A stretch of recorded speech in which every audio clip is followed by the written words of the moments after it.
শুভ দুপুর বন্ধুরা, পুষ্পা কিচেনে আপনাদের স্বাগত জানাই। আজকে আমি রান্না করব পুঁটি মাছ চচ্চড়ি। তাই পুঁটি মাছ নিয়ে চলে এসেছি। আসুন আগে মাছগুলো কেটে ধুয়ে পরিষ্কার করে নিই। এই পুঁটি মাছ চচ্চড়ি করতে আমার লাগবে আলু, কাঁচা টমেটো, পেঁয়াজ কলি। আপনারা দেখতে থাকুন ভিডিওটা, আশা করি আপনাদের ভালো লাগবে। প্রথমে আমি আলু কেটে নিচ্ছি। আলুগুলো ভালো করে ঝিরিঝিরি করে কুচিয়ে নেব। তারপরে আমি কেটে নেব পেঁয়াজ কলি। পেঁয়াজ কলিগুলো টুকরো টুকরো করে কেটে নেব। সবজিগুলো আমার সব কেটে নেওয়া হয়ে গেছে। এবার আমি সবজিগুলো সব পরিষ্কার করে ধুয়ে নিচ্ছি। প্রথমে ধুয়ে নিচ্ছি আমি পেঁয়াজ কলি, তারপরে ধুয়ে নিচ্ছি আমি আলুগুলো।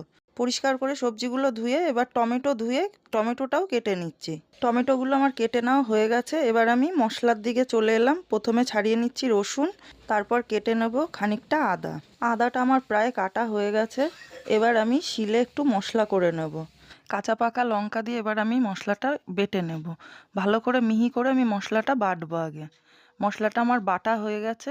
এবার আমি মশলাটা তুলে নেব।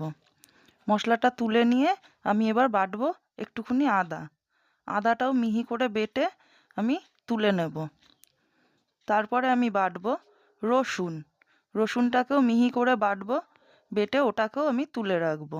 সব কটা মশলা আমার ভালো করে বেটে নেওয়া হয়ে গেছে। এবার আমি বেটে নেব একটুখানি সর্ষে। এই রান্নাটা একটু সর্ষেও দেবো। সর্ষেটাকেও ভালো করে মিহি করে বাটবো, বেটে ওটাকেও আমি তুলে রাখবো। সব মশলা বাটা আমার কমপ্লিট। এবার আমি একটু ধনেপাতা কুচিয়ে নেব। ধনেপাতাটাকে কুচিয়ে আমি রেখে দেব। তারপরে আমি বসিয়ে দেব কড়াই। কড়াইটা আমার যতক্ষণে গরম হবে ততক্ষণে আমার কেটে ধুয়ে রাখা মাছটা আমি লবণ প্রথমে, তারপরে হলুদ দিয়ে ভালো করে একটু মেখে নেব। মেখে নিয়ে কড়াইয়ে আমি তেল দিয়ে দেব। আমি সাদা তেল দিয়ে দিলাম। সাদা তেল দিয়ে মাছ কটা আগে আমি ভেজে নেব, পরে আমি সর্ষের তেলে রান্না করব। এখন আমি মাছগুলো কড়াইয়ে দিয়ে দিলাম। এবার মাছগুলো উল্টে পাল্টে ভালো করে নেড়ে চেড়ে ভেজে নেব একটু কড়া কড়া করে। আমার মাছের এক পিঠ ভাজা হয়ে গেছে। এবার সাবধানে মাছগুলোকে আমি উল্টে দেব। উল্টে দিয়ে এই পিঠটাও ভালো করে ভেজে নেব। জোরে জাল দিয়ে ভালো করে এই পিঠটা ভেজে নেব। মাছগুলো এপিঠ ওপিঠ দুপিঠ করে ভালো করে ভাজা হয়ে গেছে। এবার আমি মাছগুলোকে একটা থালায় উঠিয়ে নিচ্ছি। উঠিয়ে নিয়ে কড়াইটা পরিষ্কার করে নেব। তারপরে আমি কড়াইয়ের মধ্যে দিয়ে দেবো সর্ষের তেল। তার মধ্যে কটা কালো জিরে দিয়ে দেবো ফোড়নে। ফোড়নটা একটু নেড়ে চেড়ে দেবো। ফোড়নটা আমি নেড়ে চেড়ে ভালো করে ভেজে নিয়েছি। এবার দিয়ে দেবো ওর মধ্যে কেটে ধুয়ে রাখা আলু কটা। আলু কটা দিয়ে নেড়ে চেড়ে আলুটা একটু ভালো করে ভেজে নেব। আলুটা ভালো করে ভাজা হয়ে গেলে তার মধ্যে আমি দিয়ে দেব সেই আমার বেটে রাখা মশলাগুলো। প্রথমে আমি দিয়ে দিচ্ছি লঙ্কা বাটা, তারপরে দিয়ে দিলাম আদা বাটা, এরপর দিয়ে দিচ্ছি রসুন বাটা। দিয়ে এবার মশলাটাকে ভালো করে একটু নেড়ে চেড়ে ভেজে নেব। একটু জল দিয়ে দিয়ে মশলাটাকে আমি কষিয়ে নেব।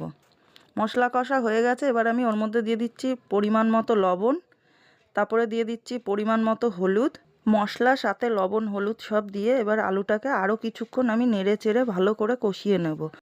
কষাতে কষাতে আমার আলুটা প্রায় সেদ্ধ হয়ে গেছে। এবার কেটে ধুয়ে রাখা সেই পেঁয়াজ কলিগুলো দিয়ে দেব।